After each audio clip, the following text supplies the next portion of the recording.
Good morning, everyone. Thanks so much for joining us. Welcome to day 2 of the webinar, How Philanthropy and Investors Can Dismantle a Broken Infrastructure, titled Open for Business. I'm Christine Mitchie. I'm a senior consultant with Next Street, who is the host and curator of this two-day session. Next Street is a mission-driven firm that focuses on mobilizing customers, capabilities, and capital to small businesses and entrepreneurs have been systemically underserved. I'm also a founder of Impactful, which is a social impact consulting firm that does work with movement builders around the country. Really excited to be here. And if you had a chance to join us yesterday, I'm sure you can attest it was a very lively and informative discussion. We had representatives from Starbucks, Living Cities, the U.S. Chamber of Commerce, WeSolve, and Fifth Star Fund. And one theme that I want to pull through from yesterday came from 2 quotes, and I'm going to paraphrase, but Darren Reedus from the U.S. Chamber said something like, "Moving beyond known networks and ways of doing things is an unnatural act. It must be incentivized." And I think that this conversation today about how philanthropy can create and incentivize new models of work, new ways of working together would be relevant. And then Thaddeus Fair from Living Cities said, or he likened it to kids standing against the wall at a middle school dance and like, what's going to get them to like get onto the dance floor and take that chance. And I think that the people you're going to meet today in this conversation are on the dance floor. And so I think you'll be excited to hear about the moves and the music that are making things happen that they're all a part of. So I've got the opportunity now to introduce the group, and then I'm going to hand it over to the moderator. So here they are. We have Sarah Bowles, who is Vice President of Global Philanthropy at JPMorgan Chase. She's also a veteran housing and affordable housing advocate and expert. She sits on the LISC Advisory Board in Southern California. And speaking of Southern California, that's her territory. Home to 20 million people, Sarah mobilizes Chase's philanthropy in San Diego, Riverside, San Bernardino, and LA counties, and has a special emphasis on small business support. So glad Sarah's here. Next, Jorge Calderon, who's the managing director of Inicio Ventures. That's a program of Hispanics in Philanthropy, which is a 40-year-old organization that is a gathering place and membership organization for philanthropy and foundations supporting Latinx community. And the Inicio Ventures project that Jorge runs includes a donor advised fund that puts philanthropic dollars to work as equity investments in Latinx startups. There's also a fellows program and a pitch competition. He himself is an entrepreneur, an investor, and a professor at Haas Business School at UC Berkeley. Thanks, Jorge, for being here. Next is, I'm going to skip Rodney and come back to him because he's our moderator. Philip Gaskin, who is the Vice President of Entrepreneurship at the Ewing Marion Kauffman Foundation. Many of you may know that the Kauffman Foundation has been a long-time innovative and leading philanthropic resource of both dollars and thinking for the entrepreneurial system and the entrepreneurial work. And Philip leads that and has for many years. And recently, a few years back, he started the Capital Access Lab, which I think he'll speak to. And just as a kind of accolade for that, the first 3.4 million that they invested of Kauffman dollars were leveraged to almost 200 million in add-on investments. So that's been a real successful activity. And Philip is especially interested right now. He shared with me about how can private players amplify and accelerate some of the stimulus dollars that are going into communities around the country, especially supporting BIPOC small businesses. So that'll be an interesting thing to have our eye on. And Shonda Richardson is the program manager of Chicago Community Trust. She runs the Growing Household Wealth Initiative for them, which includes an impact investment and a grants portfolio. She also is a founding member of the Fund for Equitable Business Growth, which is a wonderful and innovative example of funders coming together to do this work. There's 10 funders in the Chicagoland area that fund jointly small business support work in Chicagoland. And so she's a part of that and helped start it. And finally, Rodney Foxworth, who is the CEO of Common Future. They're working to build an equitable and non-extractive economy that works for all. He's also on the board of the Nonprofit Finance Fund, Justice Funders, and underline his efforts and something on his mind today that I think you'll hear in his questions in our conversation is how do we move beyond just access to capital to control of capital? So I think that's an important distinction. All right, so we're going to kick it off. And don't forget, we're trying to move off the wall over to the dance floor. So here we go. Thanks. Well, thanks for the wonderful introduction, Christine. And if it's not clear based on the introductions that you gave, we have an extraordinary panel. And I will say, when you make that analogy to middle school, I do get a little bit anxious because I remember those days. And I think we also always collectively have to remind ourselves that every single day we have to step on the dance floor. There's always something that prevents us from making those bold decisions and taking risks. But thanks for the analogy and introduction, Christine. So one, I think if you're in this conversation, you clearly understand the reasons, the motivations for why there's an opportunity for philanthropy to act as it pertains to recognizing and addressing inequities in our small business ecosystem. But I would like to begin with a few stats, some data that can actually get us to some equal footing. So I want to start with the positive here. So for the first time on record in 2020, the rates of new entrepreneurship among Black, Asian, and Hispanic Americans were at or above rates for white Americans. Now, at the same time, we recognize that there are historic and contemporary inequities that have offered severe challenges to minority and people of color entrepreneurs. And so, as an example, as you see, 48% of Black business owners expect to face challenges with credit availability this year, compared to only 30% of white business owners. Business owners of color pay interest rates that are 22% higher than those of white business owners. And nationally, white entrepreneurs attract 17 times more equity capital than Black and Hispanic entrepreneurs. Those are drastic statistics. The entrepreneurs and communities that we all support and invest in have faced these challenges for decades and centuries. And so the opportunity that we have today is to have a conversation with some extraordinary leaders in this space that have really been driving some innovation and some additional insights in terms of how we can actually move forward. And so I really want to make sure that we have a conversation with these folks, and you're all going to learn something and be inspired by what they have to share with us today. And so actually, I'm going to begin with Sarah. Sarah, I'm going to open up with this incredible question. So sorry to put you on the spot, but it's an important one. Based on your experience and all the work that you've done, could you share about what role you see that philanthropy needs to play in closing the racial wealth gap as it pertains to BIPOC businesses and creating a thriving community, a thriving economy for folks of color? Sure. Thanks, Rodney. And if I had known we were dancing, I would have stretched beforehand, but it's nice to see you all, and thank you for having me. So just, I would say, for a bit of context, at JP Morgan Chase, our philanthropic giving focuses on 4 key interest areas: financial health, jobs and skills, neighborhood revitalization, and small business expansion. Our overarching goal is to help address the racial wealth gap and advance equitable economic mobility. And so we see those kind of 4 areas as really the key drivers to help advancing those objectives. And for small business expansion, we're really focused on supporting nonprofit organizations and CDFIs, community development financial institutions, who are helping to provide affordable capital, targeted technical assistance, and support networks to help underserved small businesses grow faster, create jobs, and strengthen local economies. The bank has chosen this focus area rather than, a number of equally important humanitarian and social challenges that exist in our markets, because we think it really leverages our organization's areas of expertise and where we're uniquely positioned to drive impact. And so just recognizing all of the stats that you shared, which are very sobering,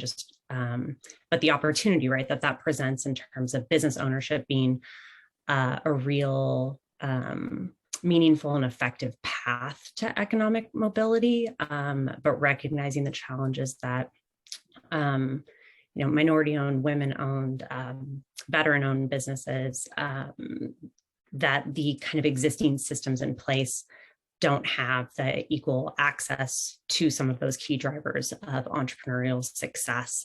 So our focus is really around helping support kind of innovative ideas to help dismantle a number of those systems. And I would say further, just in the wake, the ongoing wake of the pandemic, and recognizing that has exacerbated and had a really disproportionate impact on Black, Latinx, women, and other kind of underserved small businesses.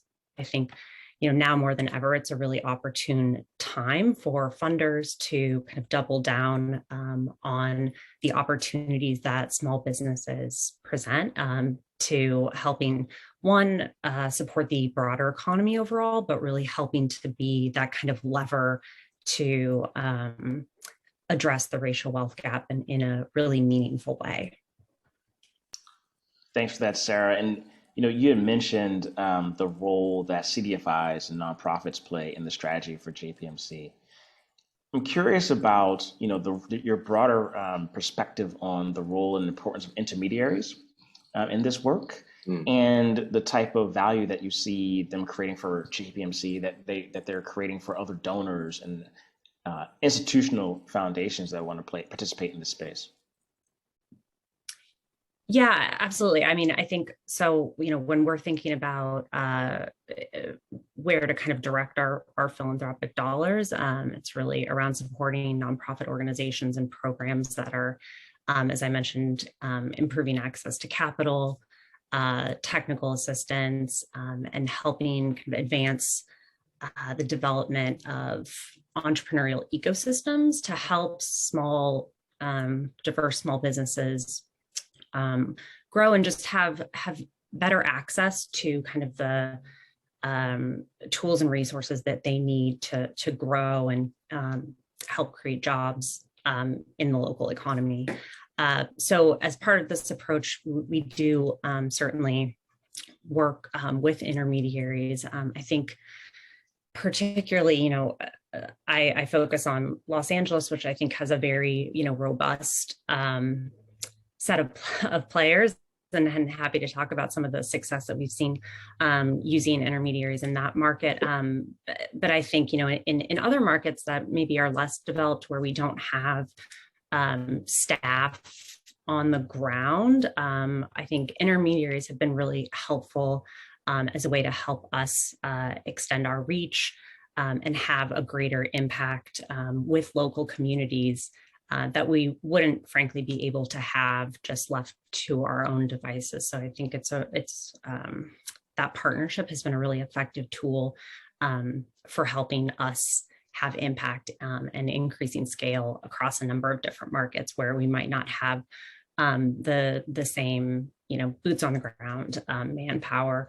And I also think, intermediaries can be a really effective tool for helping, if a number of nonprofits that are all sort of working towards a common goal, but are stretched, frankly, very thin and have their own kind of mandates and missions. And so to ask them to work on a new project that may fit within their wheelhouse and that they may extra support, it's really not feasible for them to have a seat at the table.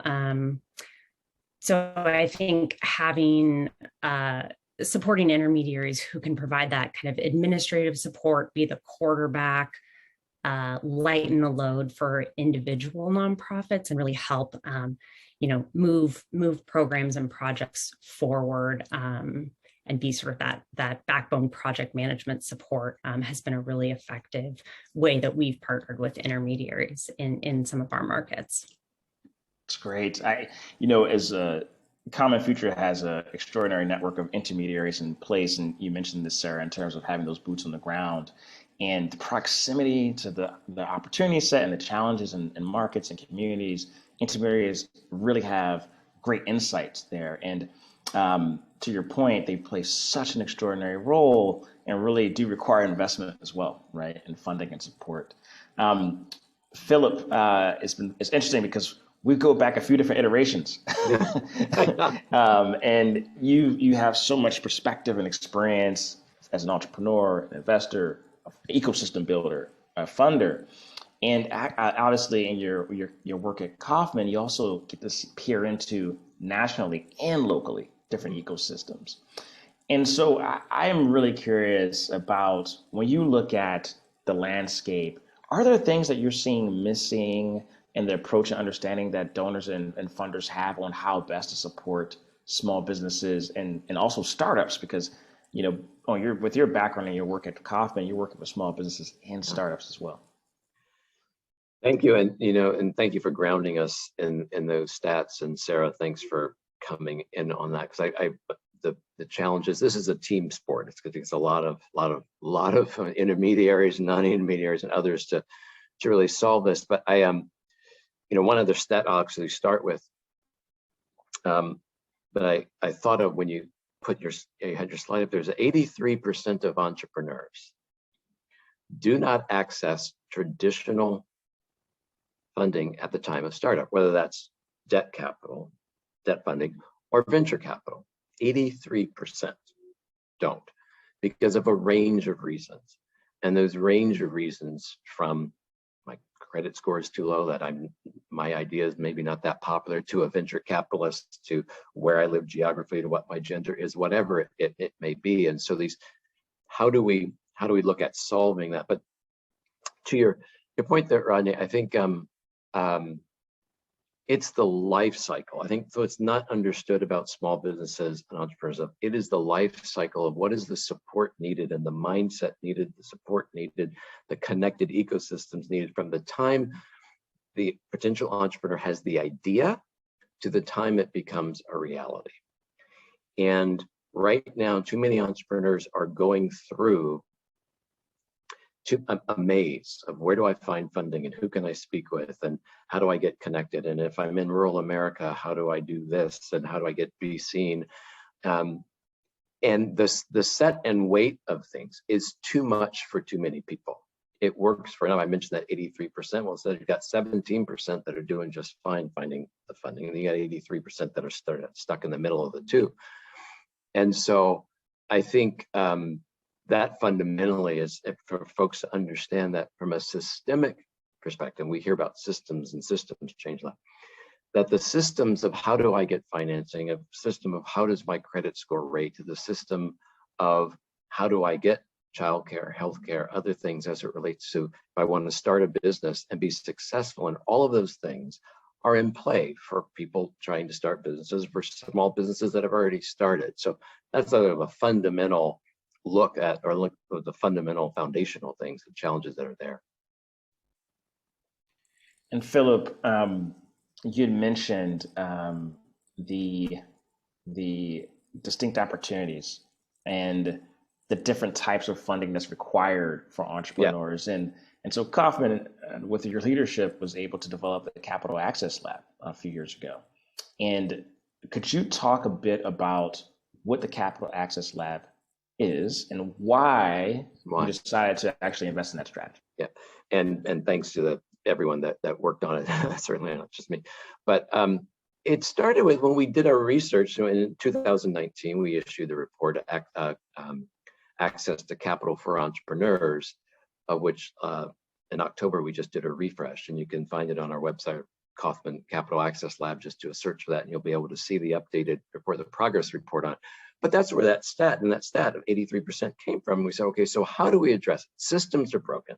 And I always say, if the system is broken, how do you go around and create another system? We said, well, how about, we know that if you've got people that can't access traditional or VC, not enough can, what else is happening out there? And so we did a request for proposal to see how many fund managers could we find across the nation that were doing these innovative type of financing models, revenue-based financing, profit sharing, and other different types of models, so that to take the pressure off the entrepreneur at startup, so that they don't hear no, they can hear yes, get to success.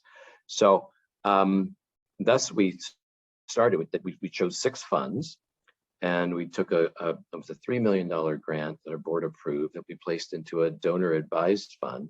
And shout out to Rockefeller Foundation, that another 500,000. So of that 3.5, it netted at 3.4, invested in 6 funds who are geographically and gender and market diverse, to try to test out and to show from an asset perspective, asset framing perspective, that these type of fund managers are investing in entrepreneurs who can make money, who are viable, to change the paradigm that could be out there from an investment perspective, that if your credit score is just not perfect, or if your idea isn't as sexy as others, whatever, that you're no longer worthy, to change this paradigm of what a successful entrepreneur is. And so of that of those companies, we have over 23 companies now, I think, have been invested in.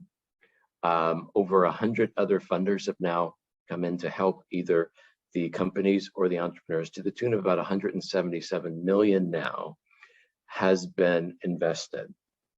And this is a test, it's a model. We just wanted to run a test to show we believe this could work. We believe that these fund managers and entrepreneurs are worth the risk. In fact, they're not a risk. They will make you money. And they're in the model, you're seeing the repayment starting to happen.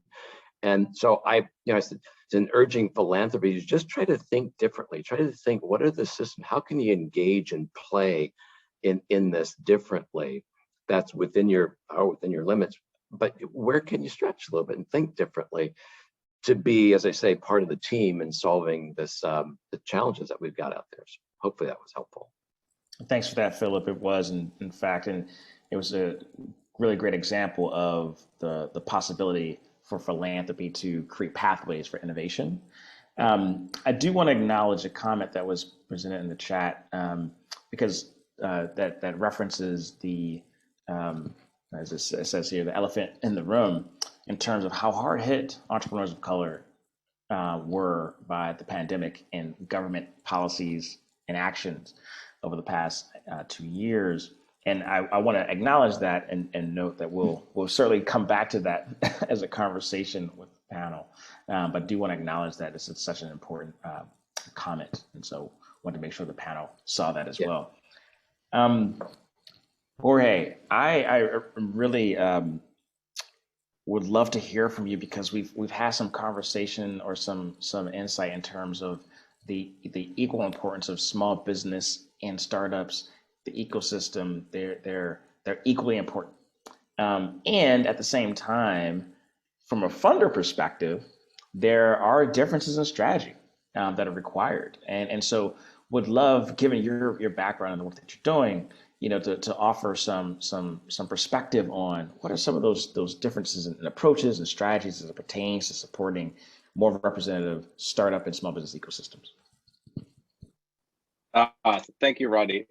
So let me backtrack for a second, and I'm happy to answer that question. But I think, most of us have been around this topic for, 10, 20 years. Like, we've seen, small business, more startup entrepreneurship, the diversity, the minorities, the underrepresented, the historically underrepresented groups. The number of folks that get access to capital, the support, et cetera, it continues to be anemic. It continues to be hard pressed. It continues to suffer. And, when I'm thinking about this overall conversation, I wish we would just tell both philanthropy and the commercial interests, like, it's no more excuses.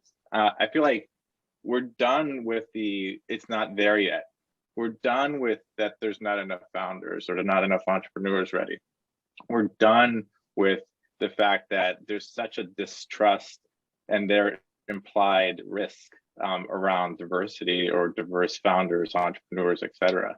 I think we need to move past that level of sitting on the sidelines, as we were talking about earlier, but just no more excuses. Get it done. I think it's time, right? Like, I think we're all kind of in that process of being intermediaries. There's plenty of folks that are creating the data that's necessary to understand how incredible entrepreneurs are and the success stories on both the SMB side and the startup side. I think we have intermediaries on the ground developing relationships with folks that are from these different demographics and backgrounds and establishing trust there. We have great stories to tell. And I think, all these intermediaries need support, right? And so for the folks that are in philanthropy on the foundation side or on the commercial side, the infrastructure and the system is there, but it needs for you to participate in a meaningful way. So doing 5-year studies on your strategy on whether or not you're going to fund this specific area, and if it's interesting to you, 5 years is too late. You got to get it done now.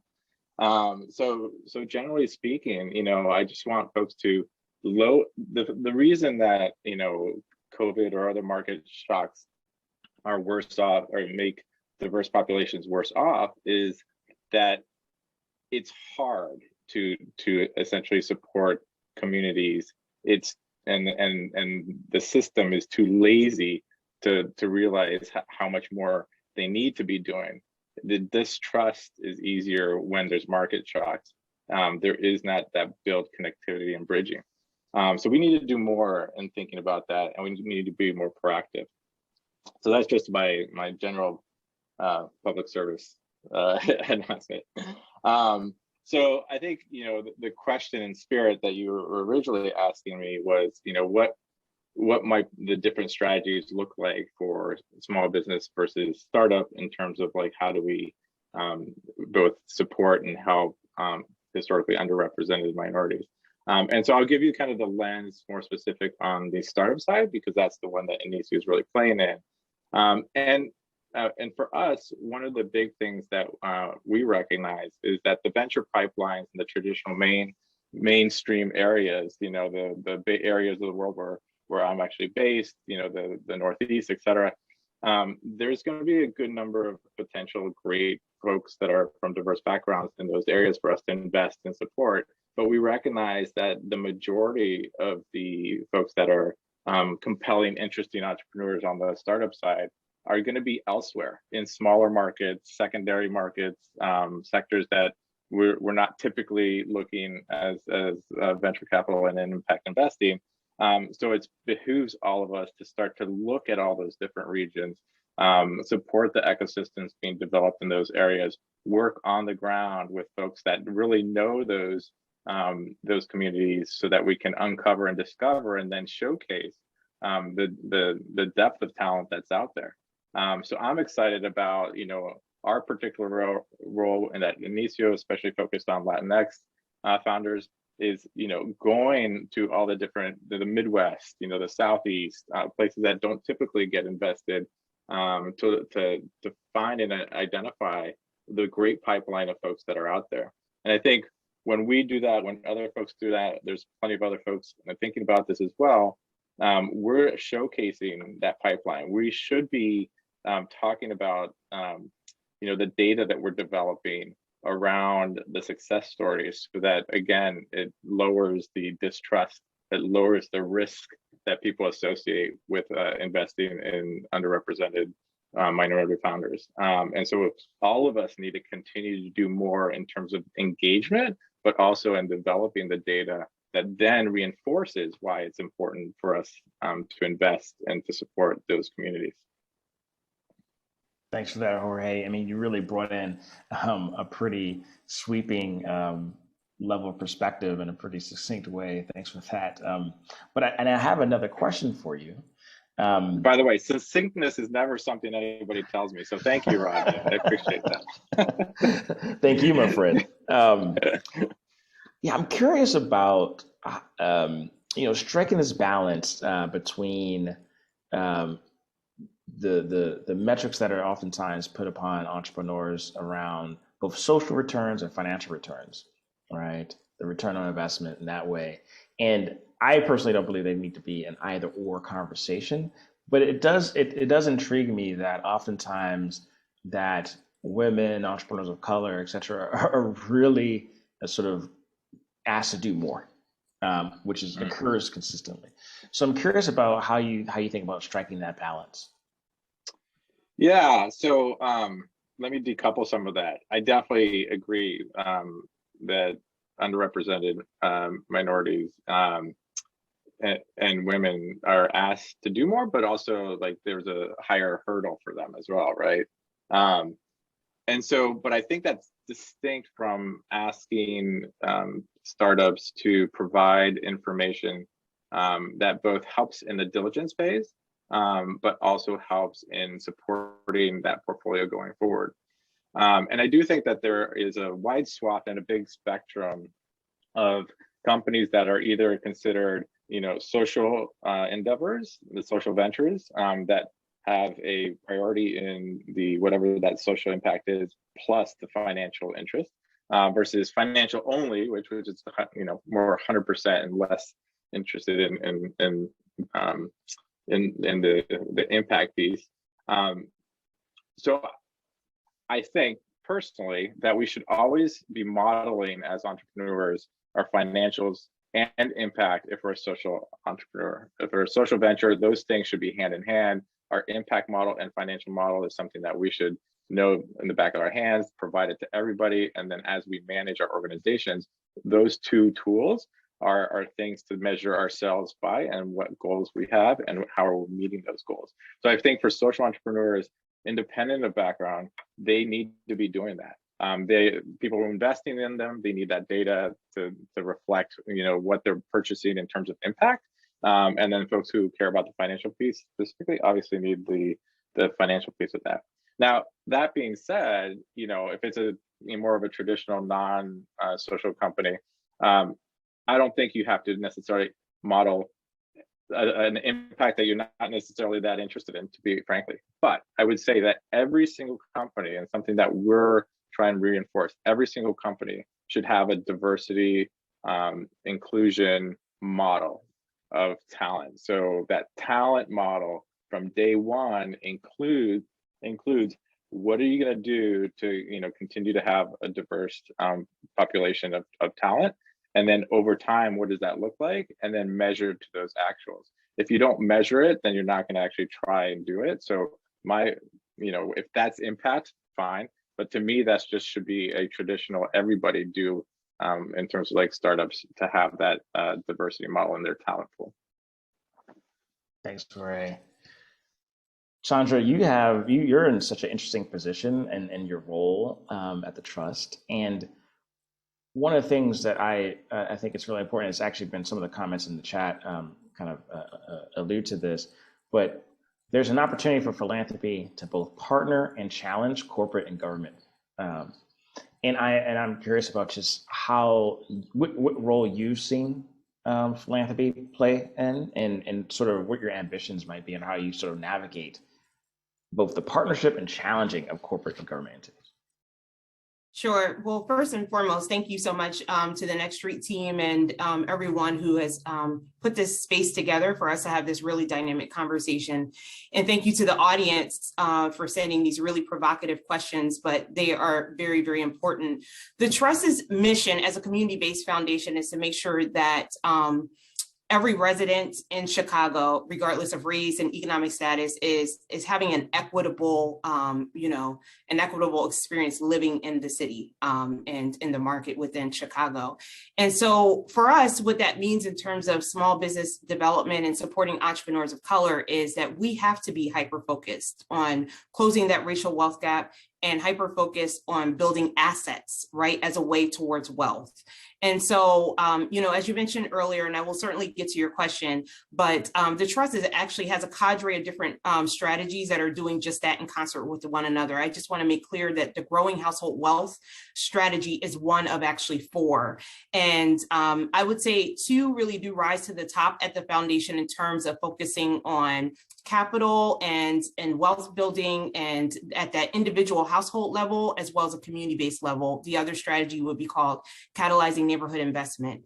And so having said that, when the Trust set this very audacious goal around closing the racial wealth gap about 2.5 years ago, one of the main impetus for allowing us or fueling us behind that approach was to really look at the reality that we are looking at a complex system that has been undergirded by a lot of structural inequity over the course of decades. And so with that said, we don't have a choice to do philanthropy and business as usual. We will not program our way out of this particular conundrum, right? So the Fund for Equitable Business Growth, other strategies that are happening at the trust, like the pre-development fund and so forth, that are set to put capital in the hands of Black and Brown, enterprises and businesses, is really set not to just put money into programs and push more money out the door. It's really there to challenge some things that have been in play and undergirded for a long time. And so the way that we're approaching that and keeping ourselves honest is to think of ourselves at the foundation as a change maker. So we have heard this kind of framework or mindset around change making for a while. I'm sure many of you on this call have heard of this. I know the institution Ashoka has, kind of developed this framework, and there's different types of change making, right? There are those that are connecting and influencing system, and there are those that are actually there as social architects and building new structures. And at the foundation, really the question becomes for us is, which role are we going to own at what point in time?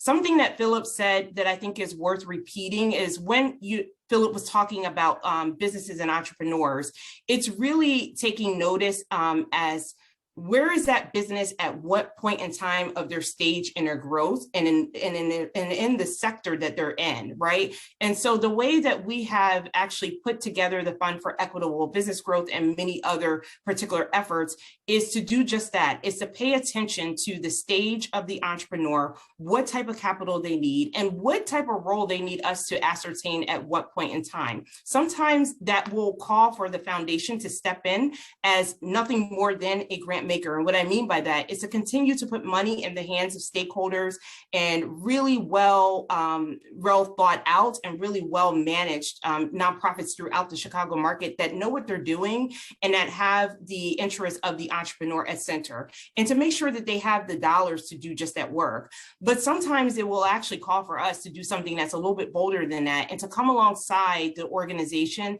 and make sure that we're looking at the regulatory system. A few of the comments that were mentioned today were around, policy and interventions that have been had or have not been had as a result of COVID and so forth. And I think those questions are the exact ones to be asking, because we have to look at policy and we have to look at the built environment and the local economy and look at all of that together and find exactly where the foundation can show up and put fuel behind the right type of strategies at the point in time. I will stop there and see if there's anything else that I can add to that question, but would love to answer something next as well. Sandra, actually, I think this is a great segue to this question, because I do want to acknowledge that there have been so many comments in the chat around policy and government regulation and interpretation of policy as well. And so I'll start with you on this. Are there particular things or particular roles that you see, in particular, you're at the trust, and there's a multitude of different ways that the trust can interface with policy, but is there a particular role that you see that philanthropy and donors more broadly? We're having conversations about grant making, investment, but what do you think about the role of policy? Sure. So, I've seen this in a couple of different strategies and portfolios across the foundation, but I think really the role of the foundation is to create an enabling environment, right? And also to provide the platform for coalitions and partnerships to form around advocacy. That's just the bottom line. So you can take any one particular issue when it comes down to regulatory frameworks, whether you're talking about lending coming from banks or from micro lenders. Someone asked a question in the chat. I've had the privilege of looking at the chat while others were, presenting. But someone asked a question around, what is the role of CDFIs? How can they be, better activated and so forth? And I will certainly not pretend to have the answers to that. But what I will say is that the foundations and philanthropy really has the honor and the privilege of being able to convene the right players together and to create a very innovative brain trust around that and a think and do action like tank. And that's what I think the role is really of us. And that's what we've done artfully with the Fund for Equitable Business Growth. What that is, just for everyone's common knowledge, is it's a multi-funder collaborative that actually, includes JP Morgan Chase, who's here represented today, and many other foundations throughout the city of Chicago, and a national funder as well, Rockefeller Foundation. And what we've done is we've pulled those investments together, and we have said that, it's really best that we direct those dollars to a clarifying a marketplace of services for entrepreneurs. And I use that term very intentionally. And what I mean by that is that, Philip again, and I think, Jorge as well alluded to this, entrepreneurs are kind of left out there to figure out where to go to what and for what at any point in time. And so it's a very muddled system, right? And what we felt is it's really best for us to put our monies together and make sure that that system is clarified for them. Why not take that entrepreneurial mindset and say they too need a marketplace? It's very clear. When you walk into a big box of retail, you know which aisle to go to what for what products. And that's essentially what we're trying to do, is to enable for business servicing organizations to work together to put the best of the best talent and expertise together so that that becomes very clear to the entrepreneur. The same thing honestly is truly needed for policy and advocacy. It is actually putting the right expertise together, the right type of stances together to create for a very clear advocacy and campaign plan that can certainly move action at the city and at the federal level and at the local level as well. And so we are in the process of doing that. That really requires, again, I think for all of us to have a collective impact framework and mindset, which is to be said that it's not one foundation. I always tell people this is not our initiative. It's certainly not my initiative or my job at this desk. And it's not even one particular sector's job. This will require, philanthropy working with the private sector, someone board of corporations, right? Now more than ever is the right exact time to take the momentum of the interest behind corporations in the private sector to get involved in this effort. And we're doing that as well. So collective impact is key, making sure that we're always keeping, front and center that this work is just quite frankly, too large to ever program our way out of. It's not going to be one key program, one key initiative to actually do a turnkey. It's going to take the hard work of us looking at adaptive challenges and looking at what it takes to create an enabling environment for everyone to operate at the highest level that they can do. I second both of those. Because on the advocacy part, you're absolutely right. I mean, when we released our America's New Business Plan, that's what it's called. It's a 4-point plan. It's a bipartisan plan that has got 4 pillars to it: access to opportunity, funding, knowledge, and support. It's a plan for policymakers to take with specific things they can do at the local, state, and federal level to change conditions for entrepreneurs. But the missing part was, which we added in, was an advocacy effort on that. We can't lobby or anything about what we created. It's called the Start Us Up Now Network.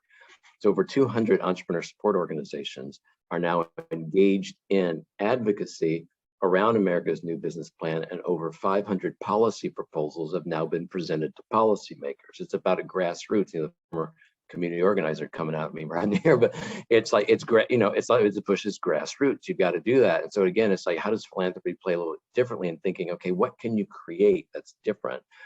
And one thing I'll say on the CDFIs that we're doing is capitalizing CDFIs. So starting that in our heartland in Kansas City, we started that last year with the COVID relief fund, and then we are doubling down on that with capitalizing the loan capacity of CDFIs in Kansas City to hopefully to a tune of an 8-digit number over the next series of months and years, to really look at, okay, what can philanthropy do along with private sector to put money into places to get this money as quickly as possible to entrepreneurs who need it, through micro lending or whatever else, helping with loan loss reserves, all those different types of things, and thinking differently. So Chandra, I second both of what you were saying there.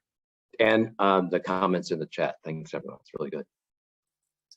Yeah, thanks for that, Philip. Jorge, actually, your comment in the chat, can you expound upon it, that piece around trust and the role that philanthropy can play?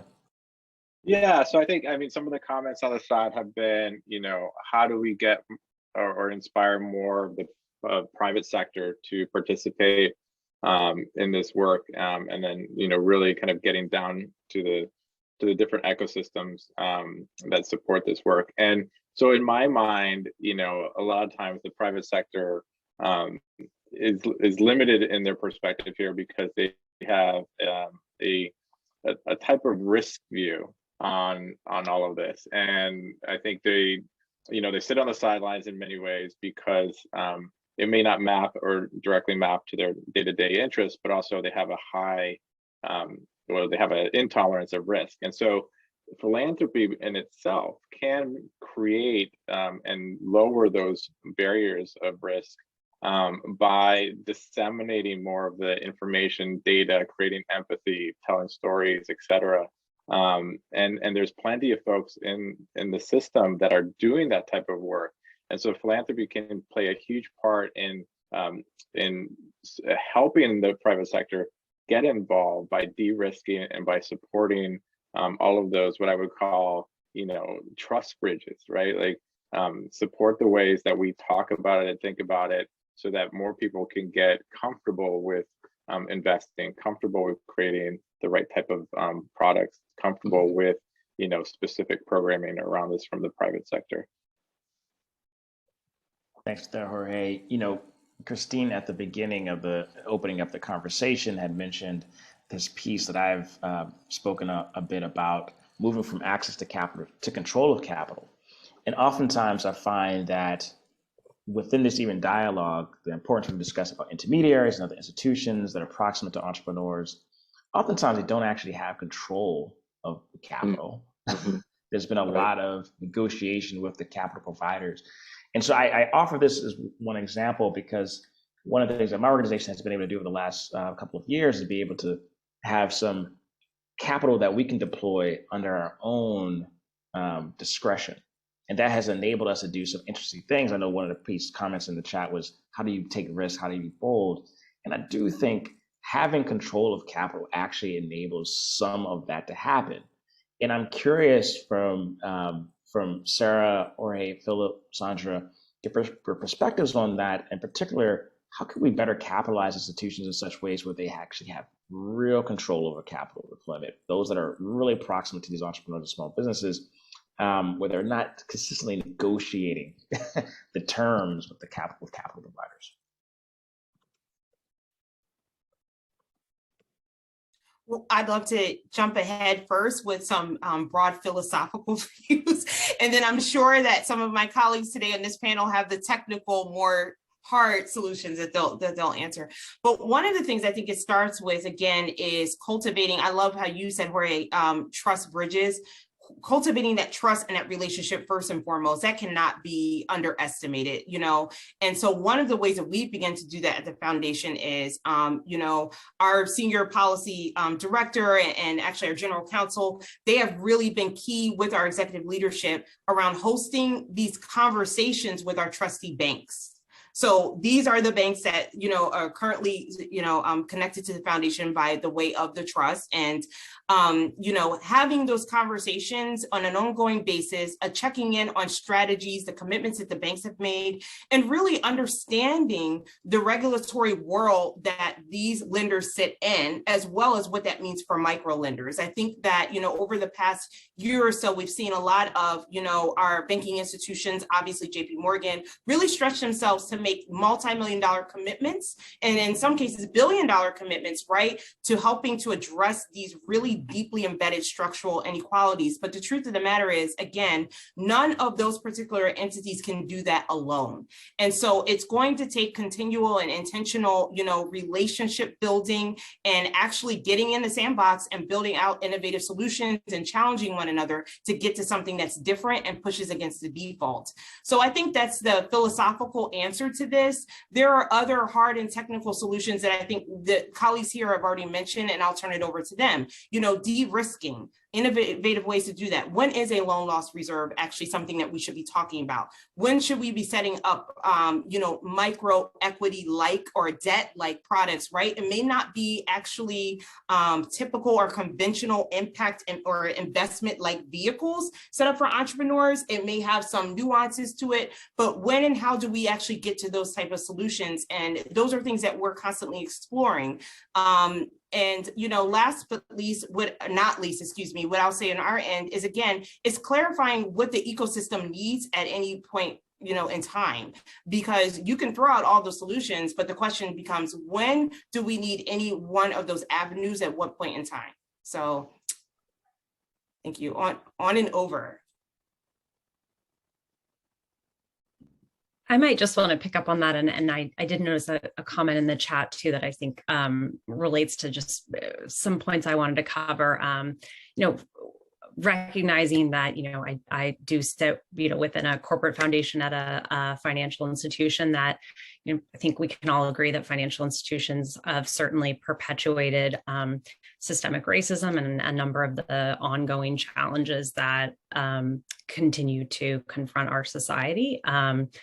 So with that said, the firm did make a commitment last year, $30 billion commitment to help dismantle some of the systemic racism and just do kind of, knowing what we do as lenders, use those dollars to really help better support Black and Latinx communities specifically. And it's not a philanthropic commitment, it's through our lines of business. And so it's a real commitment to lending and investing equity within small businesses. And so a number of the solutions and kind of proposed programs that are coming out of that were informed by the work that we've done on the philanthropic side, such as our Entrepreneurs of Color Fund program, which has been set up in a number of different markets. That's really a partnership with CDFIs, who are then providing that kind of low-cost capital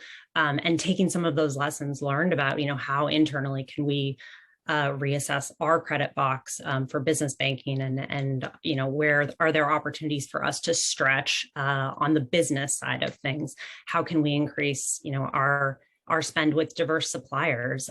Just recognizing that philanthropy certainly has a strong role to play in helping test out some of these ideas, but really where the change is going to happen is through the big dollars, which is, with the business kind of commitments. So I think we have a long way to go, and it's a big ship to try to turn, but I'm encouraged that at least, we're starting to be more reflective and kind of incorporate some of those lessons learned that we've seen and try to really, make some meaningful change on the business side where we can actually better support communities at scale. Thank you, Sarah. So we only have 5 minutes left. And so I want to ask Philip and Jorge to offer any reflections before we close out. I think we're talking about inclusive prosperity here, wealth creation, inclusive prosperity. How do we prepare the next generation, current folks and next generation for their jobs, careers, to be employees or employers, to share and participate in economic mobility, stability, and prosperity. And how do we do that as collectively as possible? Know our roles and responsibilities, respect the roles and responsibilities of others in this work, and make the change that's needed. It is a team sport, and there is some united fronts that need to be there, and there's some separate fronts that need to be there. But I think that it's getting to all the markers, starting how you grounded us, Rodney. It all points towards the things that have got to be done. So. What I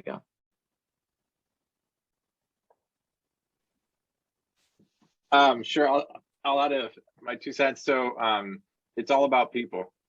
At the end of the day, investments, support, all of this is really about people. That's our best asset.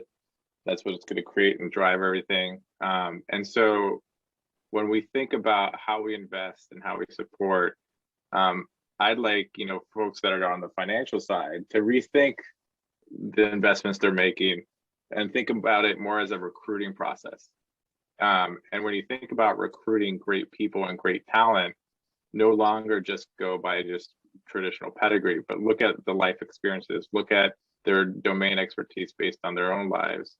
And I think if we get to the point where we really understand the people that are driving these small businesses and these startups, those are the things that should matter the most. And that the rest around the startup design or the small business design and the opportunity, that will come when you invest in great people. And so I think we have to rethink how we evaluate those opportunities and start building more relationships in communities that we don't have context or empathy for because we have no context. So let's bridge that kind of stuff with more relationships deep into these communities that we're not familiar with. So collectively, I think that will move the needle if we're all doing that in concert. Thank you for that, Jorge. Thank you, Philip. Thank you, Sandra. Thank you, Sarah, for your time today for such an enriching conversation. And thanks for everyone who joined for this conversation. I hope you found a lot of value in it. And thanks for all the great comments and questions as well. I'm going to invite Christine back so she can close us out. And I, of course, want to thank Next Street for pulling this together. Wonderful. Wow. What fun. And I went off screen so I could just take notes and chat and all of that. So it was very lively. And thank you all for the time you gave. Something that stuck with me from earlier in the hour was Jorge, and I'm going to paraphrase, but sort of like, what are we waiting for? And 5-year studies and all of that kind of white paper stuff. The time has passed for that. And the urgency felt very active on this call. I also thought that the conversation about, neither, philanthropy doesn't have more money than government. Philanthropy doesn't have more money than corporate. There's just 2 other examples. So therefore, we could say, well, philanthropy won't be able to do this alone. So what should philanthropy be doing? Innovative, risk-taking, model breaking, right? Like if we can't do it alone with philanthropy, then what is the specific lever philanthropy can throw? And especially if, and this is a conversation that is more surfaced lately, philanthropic dollars were extractive, right? Some of the money that has funds philanthropy today, much of it was extractive. So it even has more responsibility to do this work and out-front work. And I think that Philanthropy 3.0 or whatever 0.0 we're on, let's keep pushing to make it as transparent and provocative as it can be. And I think this conversation set that up. So that's all I got to say. And the recordings for both yesterday and today will be made available by Next Street. And I know you can also, through Next Street, if you don't have it yourself, access any of the folks on the panels to have conversations with them directly. Thanks, everyone.